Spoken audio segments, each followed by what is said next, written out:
All right. There we go. We are on with Jackson Lahmeyer, and I'm going to tell you first off. It occurs to me that it's a ways before November of 2022, and here we are talking about a United States Senate race. We're talking with you because you're in the race. Does anyone, if they're watching the video, they can see you've got your campaign sign back there. You are running for the United States Senate in the state of Oklahoma, and the first question for any candidate is, are you nuts? I mean, well, what is it that makes you want to do this? People ask me all the time, why are you running for office? I pastor a church, I got a business, and I got a family with 5 kids from 1 to 11. So I'm not bored. I didn't do this because I was bored. But I really believe, like a lot of Americans, that our country's in a lot of trouble right now. In fact, I'd say our country's under attack from radical leftism or communism. And we've got to get strong men and strong women who are willing to fight back. We've got good people who represent us, but we got a lot of good people who aren't fighters. And we're going to have to get some fighters. Otherwise, we're going to lose the country. We're always giving up ground. We're always compromising. They're always playing chess while we're playing checkers. They play offense, we play defense. And so we've got to start playing some offense. Otherwise, we're in a lot of trouble. Okay, so I hear you talking a lot about them and us. I mean, we're all Americans, right? And Yep. and you're talking about communism taking over the country. Well, are we under attack from communists? How do you define communism? Absolutely. Absolutely. You're under attack from people who hate this country. Black Lives Matter, Antifa, mainstream media. You got a lot of people that hate this country, and that's very evident. And we are under attack. A lot of people don't want to admit it. We're at war within this country. Now, it's a different type of war. We're not shooting bullets at each other. It's a different type of war. It's a war that's philosophical, is cultural, most importantly, it's spiritual. And so we've got to engage in this battle because I'm talking about conservative Christians, love God, love country. We're losing this war. That's evident. We're losing it. But that's because we're not engaging within it. Okay, so to be a United States citizen, you don't have to sign an oath of loyalty. There is no religious test. There is nobody says you have to be Christian or you have to be conservative to be a United States citizen. And we have seen over the decades and the centuries that this country's existed, there's been some serious disagreements. Oh, yeah. We killed each other quite a bit in, see, the 1860s, for example. There's been violence all along. So it's fair to say that there are serious political differences in this country. But I mean, to say that we're at war with one another, do you think that's a little strident, or do you Not at all. really believe that? Absolutely. And most Republicans believe that as well. And so, no, we're definitely at war within this country. There's a reason you have men like General Flynn who are working very, very hard. President Trump working very, very hard to do everything they can to save this country. We're in a lot of trouble. You know it. I know it. Most Americans know that. And so we've got to engage. That's the one thing. And I'm guilty of it. Before 2020, I wasn't heavily engaged. I'd vote a presidential election. I did that, but I wasn't as engaged as I should have been, just because I didn't really know what was going on. So I'm curious because General Flynn, for example, don't want to take anything away from his career. He had a good career, but he also was convicted of lying to Congress. He's a convicted liar who was then pardoned by President Trump. So there's a lot of people who arch an eyebrow at anything that General Flynn has to say. I don't think I need to go into whether or not Mr. Trump is controversial or whether or not he resonates with all Americans. He does, but sometimes in favor and sometimes very much not in favor. But President Trump lost the election in 2020. Do you agree? No, I disagree with that, actually. You got a lot of great things that are happening, such as Maricopa County. I went there in Maricopa a couple weeks ago. I was the Oklahoma delegation to the audit that is taking place down there. And you got some other audits that are starting to form in Pennsylvania and Georgia and different places. You realize in the United States, you got 3,007 counties. It was 6 counties that swung an election. And those 6 counties are highly controversial, just as you're reporting on it. They're highly controversial. And Maricopa is one of them. And what's happening in Maricopa, it's a beautiful thing. That audit, it is an absolute logistical masterpiece. I saw it myself. I got to tour it, and I was absolutely amazed at what's happening in Maricopa. So I hear a lot of reporting. I've not been to Maricopa County, haven't seen it with my own eyes, but I hear a lot of reporting that there's simply no oversight, that there's no accountability, that nobody knows what these people are actually looking for. I mean, bamboo fibers from China on ballots. I mean, I just hear Lo- what I hear makes it sound like it's kind of a bunch of nutcases. You're telling me Yeah, that this is like a scientific approach? And I'm absolutely. curious, Jackson, what you think the outcome of this is going to be, because there is no constitutional provision that I'm aware of for rolling back an election once it's been certified by the Congress of the United States and a new president has been sworn in. We're done. The next election's 2024. How does what Maricopa County does or doesn't do in any way, or Georgia or Pennsylvania, have anything to do with anything? So in regards to Maricopa County, it's beautiful what's happening there actually. So you had 2.1 million ballots cast in that county. Now, it's a big county. That's where Phoenix is. You had 2.1 million ballots cast. Out of the 2.1 million ballots that were cast, you had 1.9 million of those ballots. Those were mail-in ballots. So you had 1.9 out of the 2.1 million. Those were mailed in. So you had about 200,000 that voted in person. Well, that's a red flag. That's kind of strange. You know, I get it, COVID and different things like Pandemic, that. yeah. Yeah, you had COVID, but okay, let's just run with that narrative. Let's just say that everyone was afraid they were going to die in November if they went to a polling station and voted in person. And so you have 1.9 million mail-in ballots. Well, what that means is you better have 1.9 million ballots that have been folded. You can't mail in a ballot that hasn't been folded because, as you know, a ballot, it's a longer piece of paper. You got to fold it, and there's an exact spot you have to fold it. So every single one of these ballots, what's happening in Maricopa, it's not a recount. They're not recounting. It's a forensic audit to determine, is the ballot legitimate or is the ballot fraudulent? And so they take every ballot and they make sure the ballot has been folded. At least 1.9 million of them have to be folded because 1.9 million were mailed in. So if it's not folded, you have an automatic red flag. How do you mail in a ballot that hasn't been folded? Not only that, Bigger you're asking, envelope. is there a scientific? No, they are sent an envelope that it has to be sent in. And so you take the ballot, and if it passes, it has been folded. They say it has been folded. They put a fold in it. Then the ballot goes under a microscope, because if you take a pen and you fill in Donald Trump, you fill in Joe Biden, or whatever the case may be, whoever you voted for, that pen, it's going to leave a divot in the paper. That's what it does. Well, if you photocopy or you laser print on a ballot, there's no divot. So every single ballot, after it's been checked, whether it was folded or not, every ballot goes under a microscope to make sure there's divots in the paper and make sure it's just not some photocopy or something like that. And so that is part of the scientific process behind it. Now, the people who are doing this, because I know you mentioned there's controversy about, who's doing this, where's the oversight coming from? Every person that is there on the ground doing the forensic audit, those are volunteers from Maricopa County. And here's how you become a volunteer to do the audit. You have to, one, live in Maricopa County. Two, you had to have voted in 2020 within that county. And so if those two things apply to you, you can be a volunteer for the audit. They have every square inch of that arena monitored. There are so many cameras, it'd blow you away. You can't get away with anything there. They're being so delicate with those ballots. Those ballots were delivered in boxes of 200. Every box was supposed to have 200 ballots in it. Some of those boxes have anywhere from 3 to 100 missing ballots per box. Now, here's a good question for you.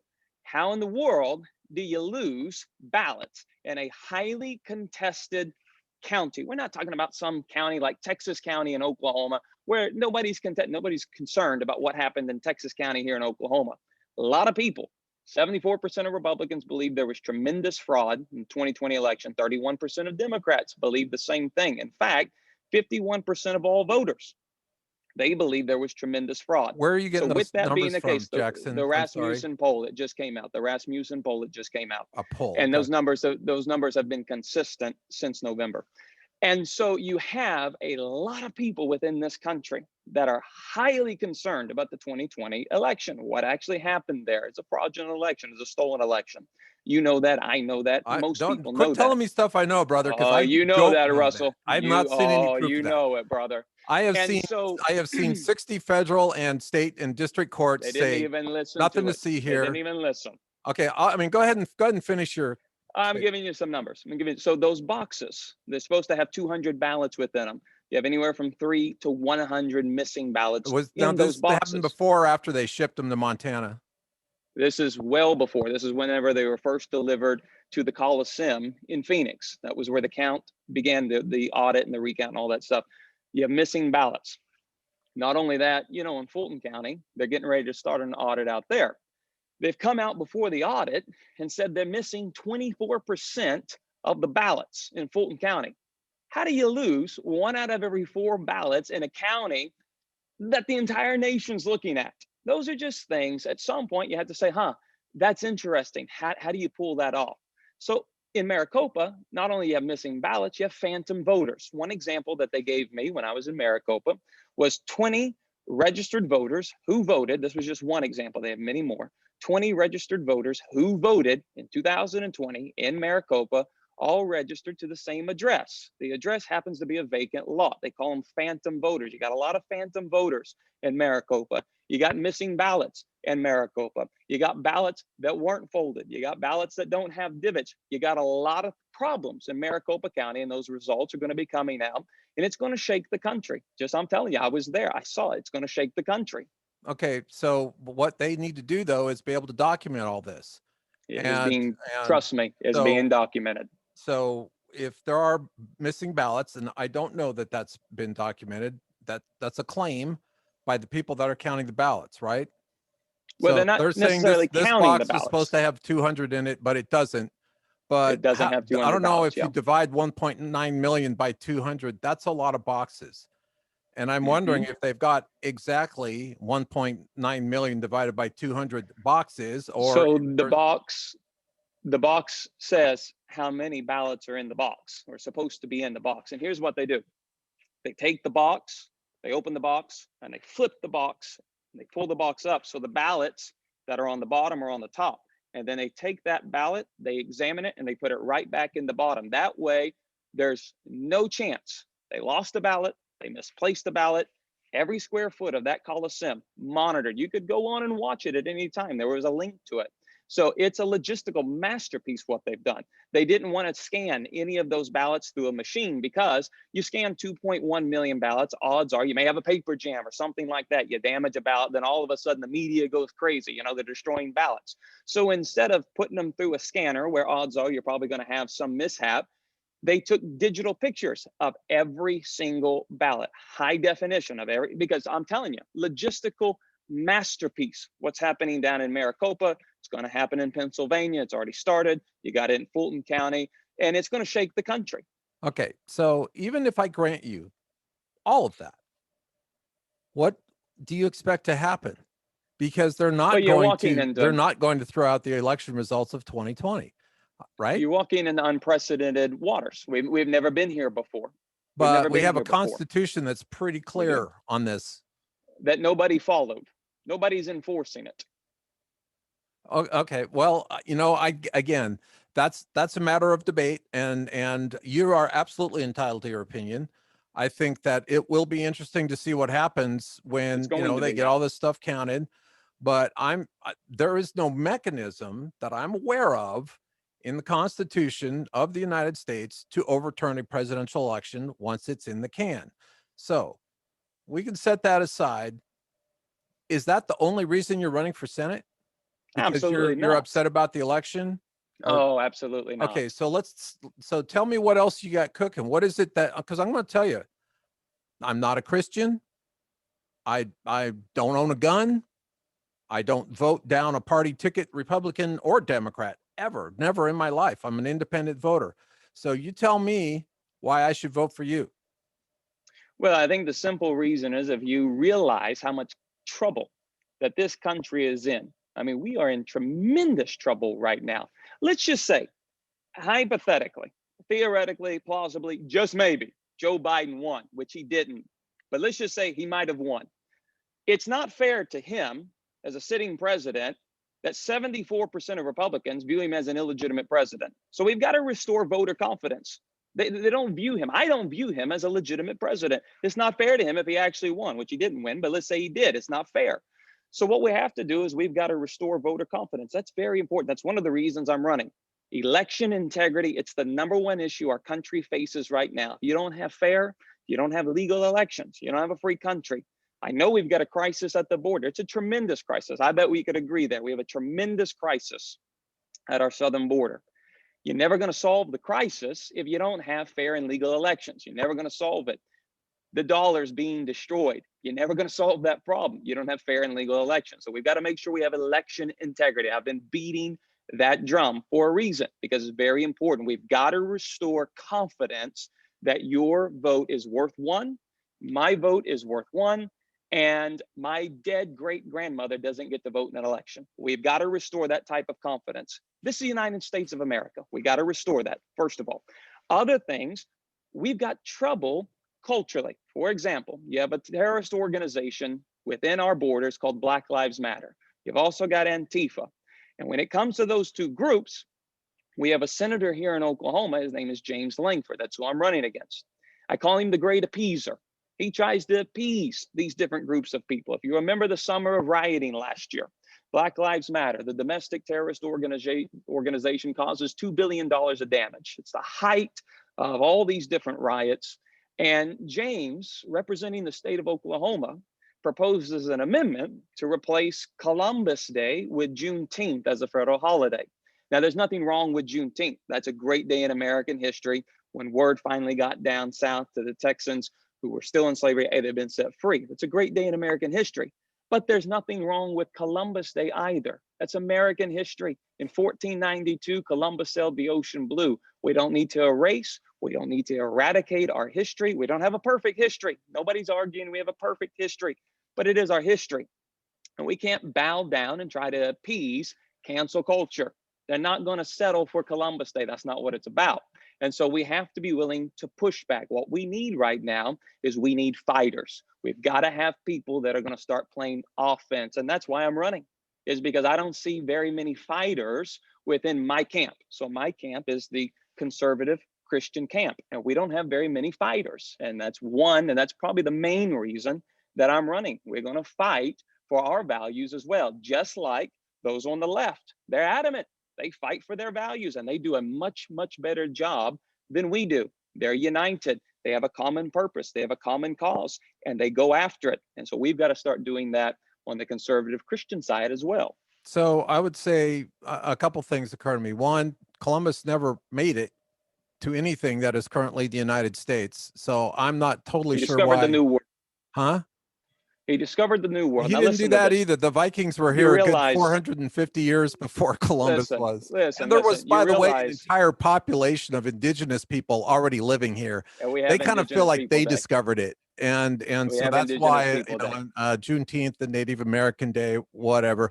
I mean, to me, I don't care if it's a day off. It doesn't matter for me, because in radio, I got to work anyway. There's a principle. There's a principle. There's principle. You don't Okay. erase and eradicate history because a few people are upset. That's not how we operate. Just because some people scream and shout doesn't mean we change who we are. You So don't people appease them. going to the United States Capitol on January 6th and screaming and shouting, we shouldn't pay any mind to that, because that Who seems are to you me referring like, to? I mean, you Those can talk who about entered into the Antifa Capitol? and Black Lives Matter all you want, and there was damage done to buildings and there were people hurt, but there was There's also $2 billion of damage. thousands of protests that took place without damage.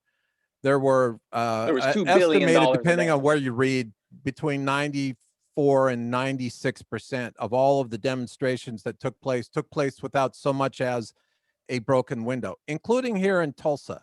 We had a couple broken windows, but You there also was had people nobody trying jumping to on the burn. highway. I'm sorry. You had people jumping on the highway. Come on. We They had jumped on the people. highway. We had people crossed up on the highway. Yes, they did. And blocking a highway probably isn't a good idea. They weren't overturning vehicles. They weren't setting anything on fire. They weren't shooting at anybody. Listen, They weren't trying to. We're not 2 billion. trying to topple the United States government by going in and trying to stop the United States Congress from certifying an election. And I'm sorry. Who said that was a good idea? I'm sorry. Who said that was a good idea to go I'm into the asking. I Capitol? guess I'm asking Oh, because you're talking no. about we're not fighting. Well, there they were. They were fighting. Is that the kind of activity that you're? Yeah, you got a lot of things. Listen, with that January the 6th, you're seeing a lot of things come about, FBI involvement, you've got Antifa involvement, and Don't start down then you that have path, some brother. you've got some tremendous people that were way overzealous and they weren't thinking, and they should have never have done what I've never heard anybody justify what those individuals did. I mean, at least for me, I've not heard anybody say, man, I'm glad that they entered into the Capitol. I'm glad they did that. I've not heard that. Maybe you have. I What have I've not. heard is a bunch of excuses and hand wringing about, oh, they were just poor tourists. Gee, if you didn't know that they were there as a part of a Trump rally, you'd think they were tourists. Seriously? I mean, you've seen the video, Jackson. You've seen the police officers get dragged into a crowd and beaten to a pulp as people are trying to take their weapons away from them. I mean, it was one of the most horrible, embarrassing days of my life to be an American, and I've been around a long time. And what I don't see is I don't see any support to find out why this happened, to investigate whether there was, actually a conspiracy. I mean, if you're going to go to the United States Senate, I'd like to know if you're going to be up somebody who would push for an investigation when somebody tries to take over I'd the love to know the freaking involvement capital of of the the United FBI. States, I would love to know the involvement of the FBI. There's a lot of revelations of coming. the I'd like FBI. to know. I'm I'd not like to talking about know. the FBI are not the bad I'd like guys. to know. Hey, listen, you and I both know there's a lot of corruption in that organization. We both know We that. document that for me. Give me I an don't have to example. document it. Give me an Common example. sense. We've got James Comey. There's James your Comey example. is not been arrested, charged, indicted, And neither has sued, Hillary nothing. Clinton. Neither is Hillary Clinton. Yeah, That right. doesn't mean you're innocent. But you are, because that is what it says in the United States Constitution. It says innocent until, say it with me. Innocent until proven guilty in a Thank court of you. law. That doesn't mean that you can commit a crime and get away with it. You know that. I know that. You can commit a crime and get away with it. Yeah. And a lot of people have. A lot of people have. But on both sides of the aisle, a lot But of people have in the committed eyes crimes of and the gotten away with law, it. in the eyes of history and whatever, Sure. and you can look, I'm not a Hillary Clinton fan. I Good. Good. Not a Good. Good. fan. Didn't vote for her. Wouldn't vote for her. But do I think that she's an evil communist trying to overthrow America? No, I think that's absurd. I'm sorry, that's ridiculous.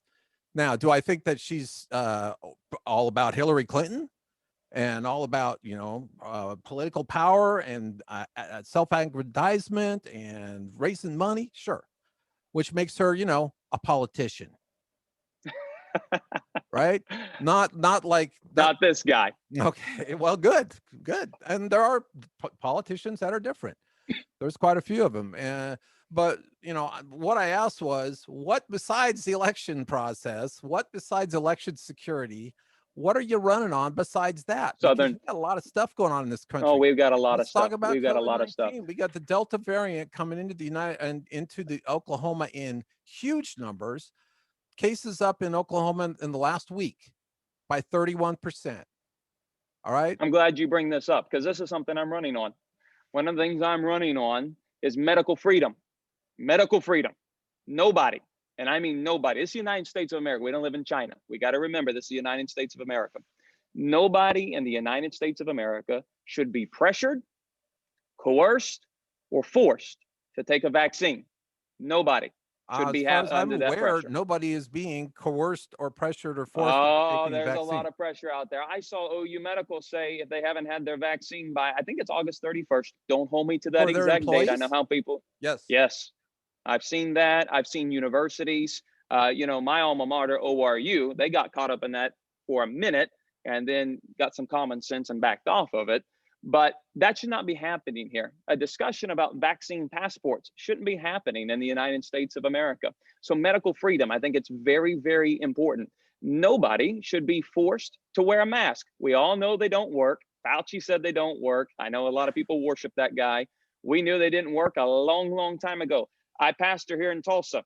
Do you know how many times we enforced the mask mandate? Zero. Zero times because they don't work. Common sense will solve a lot of the problems within our country. Common sense will go a long way. So I'm running on medical freedom.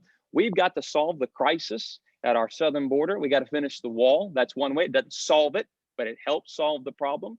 We have got an issue in regards to abortion. That's a real passionate issue of mine, is ending abortion here in the state of Oklahoma. Doesn't mean that we go up to DC and we overturn Roe v. Wade.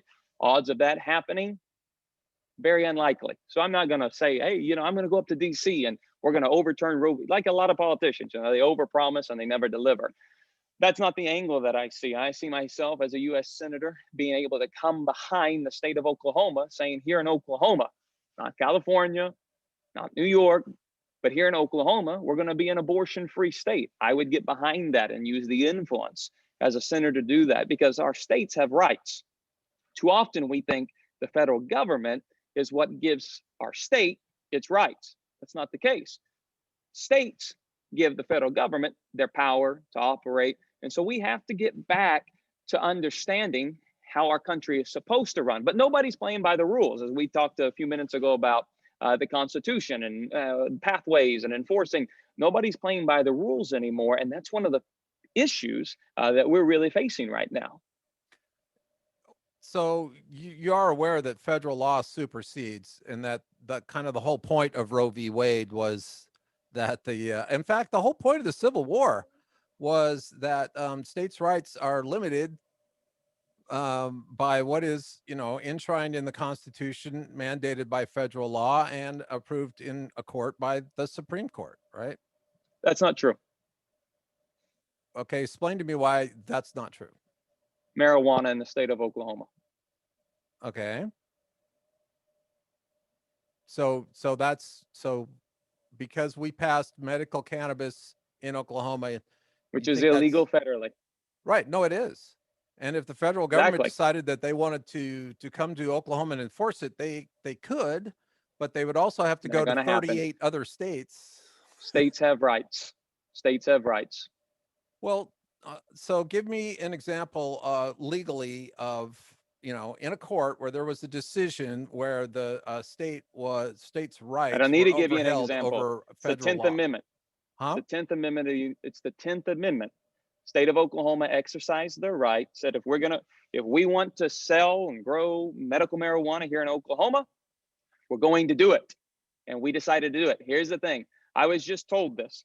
There's more medical marijuana dispensaries in Tulsa than there are churches now. I don't know if that's exact. I could believe it because these things are popping up everywhere.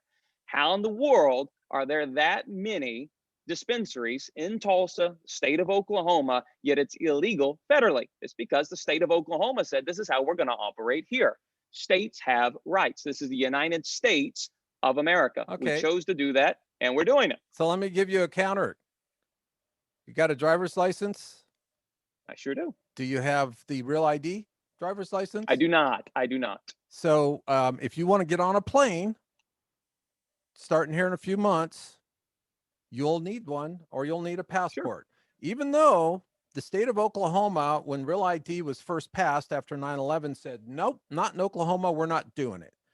And literally passed a law saying, we will not comply with this law.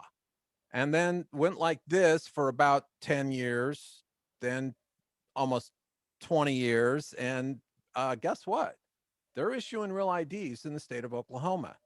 So that's because the federal government decided to go ahead and enforce its authority, unlike what it did with cannabis. I don't see the correlation, because flying to other states has nothing to do with the state of Oklahoma and what it's doing within its own borders. It has everything to do with interstate commerce. And by the way, it's not just getting on an airplane. It's going to a military base, going into any secured federal location. You might be required to have a real ID to go into a post office. They could do that. Well, they're federal locations. I'm talking about the state of Oklahoma. And the state of Oklahoma said, we're going to sell marijuana here. And we decided to do it. And I mean, they're everywhere. You can't deny it. They're everywhere. And it's illegal federally. It's because of the 10th Amendment. States have rights. Now, obviously, there's this dance between the two. You have the federal and you have the states. They're constantly dancing, but states have rights. It's the 10th Amendment. Okay, so we'll let the attorneys work that out, and the U.S. senators, and maybe you'll get the chance to have that debate, I because plan on it. one thing I definitely think is the feds need to get their act together on cannabis. No doubt We about got a that. big we have a big problem here in Oklahoma with the medical marijuana industry, though. So what's the problem, do you think? Well, the just I would say lack of oversight. You can buy a license for $2,500. Colorado, it's 50,000, and then you have a huge problem with the Chinese buying up thousands and thousands of acres in Oklahoma where they're growing medical, the marijuana. And so you have a lot of problems that our state legislature is starting to address. And we got to tighten up the ship. And I hear that there's going to be some things coming down the pipe that hopefully clean up the industry a little bit. Yeah, I did a really interesting interview a couple days ago with the gentlemen that are trying to get two state questions on the ballot, Hmm. on one on medical cannabis and one on universal adult Yeah. use. And I will tell you that the business of people buying up land is absolutely happening. It's not just the Oh yeah. Chinese. I'm sure there are Chinese investors, but there are Americans, Russians, uh, people from South America, people from all over the world. Because you're right, $2,500, and somebody who lives in Oklahoma is willing to sign a piece of paper, and you're in. And the Hmm. OMMA is not going out and inspecting these facilities. There are grow Hmm. operations that have been out there for 3 years, never seen an We have a OMMA huge problem. agent. They don't have enough people. So Yeah, we have a anyway, huge problem. rabbit hole. We can go down that one along. That's a topic I know a lot about. Constitutional law, not so much, right? So listen, I've taken way more of your time than I meant to, but it's an interesting I'm conversation. having fun. Are you having fun? No, I'm having fun. Look, Good. buddy, I'm the guy who will go to a party and want to talk sex, politics, and religion all night, right? Which is why I do what I do. So no, we could go for hours, but I actually have to get some of this cut, and I've got a live show here in about an hour and a half back at the station. Fantastic. So I need to do some stuff. And I'm guessing Sundays are kind of busy for you, right? It's a busy day. It's a busy day, but I appreciate the opportunity to come on with you, and it really means a lot. And appreciate all that you do. Well, thank you. And by the way, one thing I do have to ask you about, I heard an interview with Ben that you did, I don't know, a couple months ago, and you told him that KRMG is out there blocking, or the offensive Oh line yeah. blocking for James Lankford. And I'm going to Let tell me you, tell you as a something. reporter who bounces on that fence very, very carefully, and I've done it for 30 years, that kind of irked me a little bit. How is it that you think Well, I'm on James Lankford's side? I listen. This is what the people are telling me. What? I do all these events. Listen, I speak to thousands of people every week. I do tremendous events. I go to all these events, and they ask me, Jackson, why haven't you been on KRMG? They ask me this. I say you're gonna have to talk to them. It seems like they're playing the offensive line for James, never the same Langford. He's on all the time. You know that he's on all the time. And this is a contested race. James is in a lot of trouble. I just had a rally in Oklahoma City, 2,500 people, and they all paid to be there. His Were they backyard. It wasn't from Tulsa. Oklahoma? They were from Oklahoma. They were from Oklahoma. 2,500 people in James's backyard. You know this. James couldn't draw a crowd of 200 people if it was free. If it was free. We had 2,500. They paid to be there. We got another rally that's going to be coming up. This is a contested race, and people are very upset with KRMG. Very upset because James is on all the time. I mean, he's on all the time. Okay, So it well, looks like Nick, you're go playing ahead. the offensive line. Next time you chat with those people, give them my phone number. Tell them to give me a call, and I'll explain to them how the news business works. And here's a hint for you: when you are the sitting United States senator, you get some airtime. Okay, you get Sure. elected to the United States Senate, you're going to be on KRMG a lot. Sure. If somebody out in, I don't know, Sapulpa decides they're going to run against you a year and a half before the election, and they're not on the radio every day, I don't think that that's a head scratcher. Sorry, but you know, and look, Well, the listen, we fact got that a lot of the momentum. fact that I'm having this conversation with you now is in itself fairly remarkable. I could I'm not tell you the thankful. last time that a year and a half out before an election, I was sitting talking to a candidate who's challenging a sitting senator. Now, I've been endorsed by John Bennett. You know that, right? I It's also know unheard that of. John Bennett's got a kind of a sketchy reputation. Well, he is the chair for the Republican Party. Not only that, I've got entire counties that have endorsed me. Entire counties. Entire counties of Republican people who Yeah. go to Well, that's who I Republican precinct meetings. But that's who Jackson, I'm going after. don't confuse the Republican Party with the people of Oklahoma. Sure. In fact, if you really look at the demographics of the United States, Republicans and Democrats together, registered Republicans, Democrats together, do not even make up half the population. So I think some people get this idea in their minds that all Americans are Republican or Democrat. They're not. Right. That But you got to all realize I'm running a Republicans Republican always vote primary. straight ticket, or all Democrats always vote straight ticket. They don't. Yeah. But I'm running in a primary right now. My objective in this moment is to defeat James Lankford in a Republican primary. So That's I've got fair. to reach Republicans between now and next June. And then once we defeat James, then we will obviously go after the rest of the state of It- Oklahoma. It's strategic. Is is the Republican Party going to have an open primary this year? They don't usually.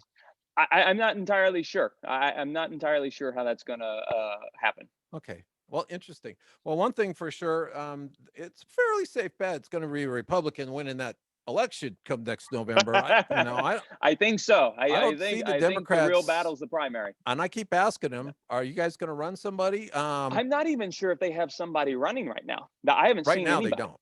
There's nobody Yeah, I that's haven't seen announced anybody. that I'm aware of. Yeah, So, but there's a reason, because the Republicans tend to win these races, at least over the last couple decades in yeah, Oklahoma. So, not surprising that that's where people focus their attention first, yeah, right?